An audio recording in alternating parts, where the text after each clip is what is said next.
രണ്ട് നിലകളായി നിന്ന് ഏറ്റുമുട്ടുകയാണ് ജോസ് വള്ളൂർ അനുകൂലികളും കെ മുരളീധരൻ അനുകൂലികളും. എനിക്ക് ആദ്യമേ ആ ചേച്ചിയെ സംശയം ഉണ്ടായിരുന്നു. ഇതൊരു തെരഞ്ഞെടുപ്പ് ജയത്തിന്റെ പകിട്ടിൽ നിൽക്കുമ്പോഴാണ് നാണം കെട്ട ഈ ദൃശ്യങ്ങൾ തൃശൂർ DCCയിൽ നിന്ന് വരുന്നത്. മുരളി തോറ്റത് എങ്ങനെ എന്നുള്ളതിന് കൂടുതൽ പരിശോധനയും ഉത്തരവും ഒന്നും വേണ്ട ഈ ദൃശ്യം കണ്ടാൽ.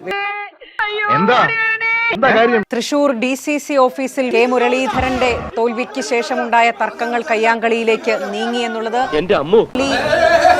ോടൊപ്പം മുരളി അനുകൂലിയായി നിന്ന വ്യക്തിയാണ്. DCC ഓഫീസിന്റെ താഴെ കുത്തിയിരുന്ന പ്രതിഷേധം. ലോക്സഭാ തെരഞ്ഞെടുപ്പിലെ തോൽവിക്ക് പിന്നാലെ കെ മുരളീധരനെ പാർട്ടിയിലേക്ക് സ്വാഗതം ചെയ്ത് BJP. ഞാൻ വേറൊരു വഴിക്ക് കാര്യങ്ങൾ ശരിയാക്കാൻ നോക്കുക.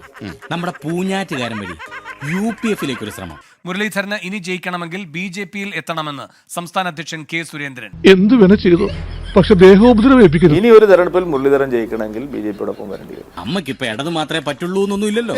മുരളി ആരാണ് തോൽപ്പിച്ചതെന്ന് എനിക്കും അറിയാം, നിങ്ങൾക്കും അറിയാം, ഈ തൃശൂർ ജില്ലയിലെ ഓരോരുത്തർക്കും അറിയാം. എനിക്ക് ഭ്രാന്തായി പോയതാണ്, അത് നാട്ടുകാർക്ക് മൊത്തം ഭ്രാന്തായ. CPIM ഉൾപ്പെടെയുള്ള പാർട്ടികളിൽ നിന്ന് നേതാക്കൾ BJP-യിലെത്തും. ചർച്ചകൾ പുരോഗമിക്കുകയാണെന്നും കെ സുരേന്ദ്രൻ. നേരത്തെ തന്നെ കെ മുരളീധരൻ ഓഫർ ഉണ്ടായിരുന്നു. ക്യാബിനറ്റ് റാങ്ക് നൽകിക്കൊണ്ട് BJP-യിലേക്ക് സ്വീകരിക്കാം എന്ന്.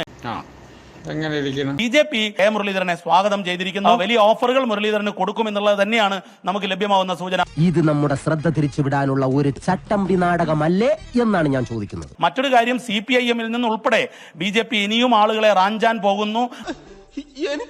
പ്രധാനമായും 3 സാധ്യതകളാണ് മുരളിക്ക് മുന്നിലുള്ളത്. ഒന്ന്, KPCC പ്രസിഡന്റ് സ്ഥാനത്തിന് അവകാശവാദം ഉന്നയിക്കുക. മുരളിയെ പോലെ ഒരാള് അഭിപ്രായ വ്യത്യാസം നിൽക്കുമ്പോൾ നമ്മൾ അദ്ദേഹത്തെ വീണ് പിടിച്ച് കൂട്ടിക്കൊണ്ടിരില്ലേ. ഇനി രണ്ടാമത്തെ സാധ്യത, ഷാഫി വടകരയിൽ വിജയിച്ചതോടെ ഒഴിവുവരുന്ന പാലക്കാട് നിയമസഭാ മണ്ഡലത്തിൽ മത്സരിക്കുക. അതിപ്പോ ഓരോ കീഴ്വഴക്കങ്ങളാവുമ്പോ കേരളത്തിലെ എല്ലാ ജംഗ്ഷനിലും സ്വന്തമായ ആൾക്കൂട്ടമുള്ള ഒരു നേതാവാണ് ശ്രീ കെ മുരളീധരൻ. മറ്റൊന്ന്, രാഹുൽ ഗാന്ധി വയനാട് മണ്ഡലത്തിൽ നിന്നും മാറിയേക്കും. വയനാട് നിന്നും മുരളിക്ക് ലോക്സഭയിലേക്ക് മത്സരിക്കാം. അത് പിന്നെ ഞാൻ ഒരുത്തം മാത്രം വിചാരിച്ചാൽ മതിയോ? കൂടെയുള്ള കോന്തന്മാരും കൂടെ വിചാരിക്കേണ്ട. നിരവധി ഓഫറുകളാണ് മുരളിക്ക് മുന്നിലുള്ളത്. അതിൽ സംസ്ഥാന രാഷ്ട്രീയത്തിൽ നിറഞ്ഞു കളിക്കാൻ പറ്റിയ ഓഫറാകും മുരളി സ്വീകരിക്കുക. തുടങ്ങിയിട്ടുള്ളൂ, ഞാൻ വേണ്ടെന്ന് വെച്ചിരുന്നതാ. പാലക്കാട്ട് ഉപതെരഞ്ഞെടുപ്പ് വരാൻ പോവുക. രാഹുൽ മാങ്കൂട്ടം എന്ന പേരും അവിടെ കേൾക്കുന്നുണ്ട്. അവിടെ മത്സരിക്കാൻ ആഗ്രഹമുണ്ടോ? ഞാൻ ആ സത്യം നിങ്ങളോട് തുറന്നു പറയുകയാണ്. പാർട്ടി ഏൽപ്പിക്കുന്ന ഏതൊരു ഉത്തരവാദിത്വം ആ ഉത്തരവാദിത്വം ഏൽക്കുക എന്നുള്ളത് പാർട്ടിയുടെ ഒരു പ്രവർത്തന നിലയിൽ കടമയും ബാധ്യതയുമാണ്. യഥം വലം നോക്കാതെ ചെയ്തിരിക്കും. ഒരു കാര്യം ഉറപ്പിച്ചു പറയാം, ചേലക്കര ഞങ്ങൾ പിടിച്ചെടുക്കും. പാലക്കാട് കഴിഞ്ഞ തവണത്തേക്കാൾ വലിയ ഭൂരിപക്ഷത്തിൽ ഞങ്ങൾ ജയിക്കുകയും ചെയ്യും. തലപ്പന്തുകളിലും ചീട്ടുകളിലും തോറ്റപ്പോഴും നീ ഇത് തന്നെ പറഞ്ഞു. പൊതുവിലുള്ള BJP-യുടെ വളർച്ച വളരെ ഗൗരവത്തോടു കൂടി തന്നെയാണ് കോൺഗ്രസ് നോക്കി കാണുന്നത്.